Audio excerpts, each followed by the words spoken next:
Innovative रैपटेक लेके आया है आज एक और वीडियो। आज हम बात करेंगे कॉइल स्ट्रेच रैपिंग मशीन के बारे में।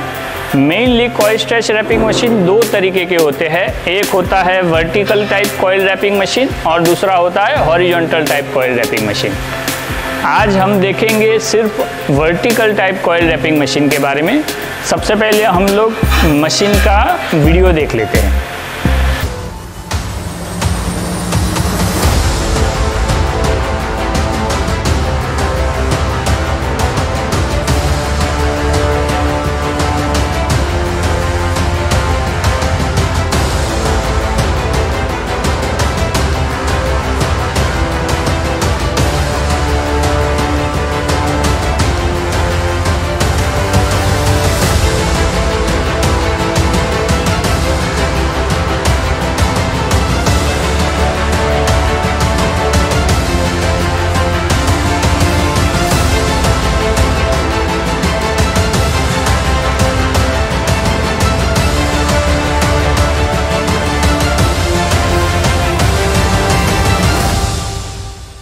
जैसे कि आपने रनिंग वीडियो देखा, आप देख सकते हैं किस तरीके का उसका फिनिशिंग है। अब हम लोग बात करेंगे कुछ सवालों के बारे में, जैसे कि वर्टिकल कॉइल रैपिंग मशीन कौन से एप्लीकेशन में यूज़ होता है। तो मेनली ये वायर इंडस्ट्री में यूज़ होता है, जैसे कि ये आप देख सकते हैं GI वायर हो गया, आपका CHQ वायर हो गया, स्टील कॉइल हो गया, रोप वायर हो गया। तो वो सब वायर इंडस्ट्री में ये vertical type wrapping machine use होता है। फिर आप टायर इंडस्ट्री में टायर को रैप करने के लिए, फिर आप इरिगेशन इंडस्ट्री में राउंड ड्रिप और HDP पाइप को रैप करने के लिए, और स्टील कॉइल इंडस्ट्री में इसका यूज़ किया जाता है। फिर आप एक दूसरा क्वेश्चन ऐसा आता है कि आप कैसे पता करें कि आपका प्रोडक्ट में वर्टिकल कॉइल रैपिंग यूज़ होगा या हॉरिजॉन्टल कॉइल रैपिंग यूज़ होगा।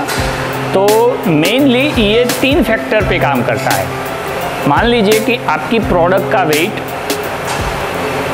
25 kg से ज़्यादा है, आपकी प्रोडक्ट का इनर डायमीटर 300 mm से ज़्यादा है, और आपका प्रोडक्ट का विड्थ जो उसकी जो चौड़ाई है वो आप मानिए कि 125 mm से ज़्यादा है।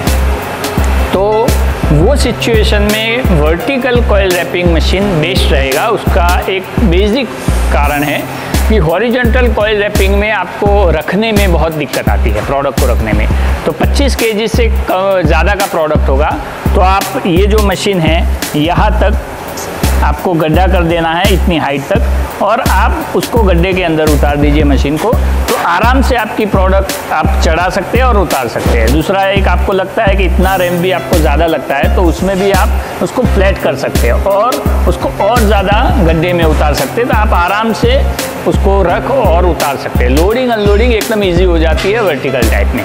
दूसरे भी और तरीके के वर्टिकल टाइप्स आते हैं जिसमें ये जो रोलर्स है वो पूरा बाहर निकलता है, जो हैवी वेट, जिसका वेट मान लीजिए आपका 500-600 kg से भी ज़्यादा है, तो ट्रॉली पूरा बाहर आएगी, आप आराम से क्रेन से उसको रख सकते हैं और आराम से अंदर चली जाएगी और रैपिंग हो जाएगा।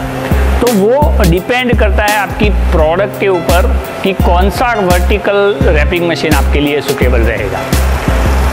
थोड़े मशीन के फीचर्स के बारे में भी जान लेते हैं। तो जो हमारा मशीन है उसमें मेनली ऑटो टैपिंग सिस्टम देते हैं। काफ़ी कस्टमर्स, काफ़ी हमारे कॉम्पिटिटर्स ये सिस्टम नहीं देते, ऑटो टैपिंग सिस्टम।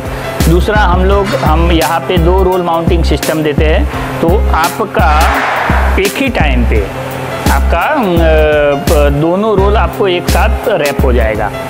तीसरा हमारा फीचर्स है कि हम लोग यहाँ पे इजीली गाइडिंग सिस्टम को एडजस्ट करने का सिस्टम देते हैं। तो ये भी एक हमारा फीचर्स है।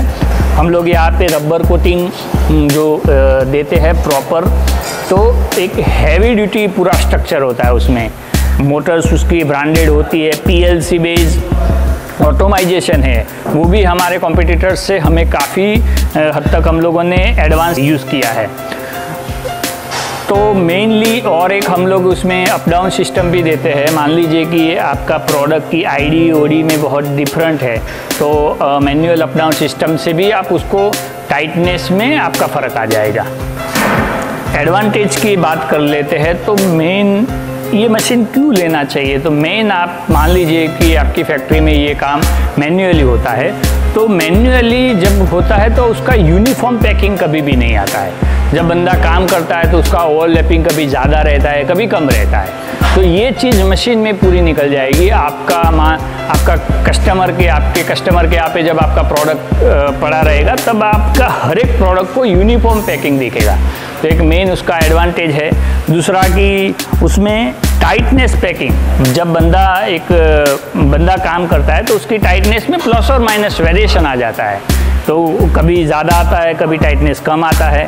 इसमें यूनिफॉर्म टाइटनेस आपको मिलेगा। टाइम सेविंग भी होगा, क्योंकि एक ही साथ आपका 2 मटेरियल रैप हो जाते हैं और आपका टैप भी लग जाता है। मतलब जो बंदा एक बंदा 3 को करना पड़ता है, पहले HDP लगाएगा, फिर स्ट्रेच लगाएगा, फिर BOPP टैप लगाएगा।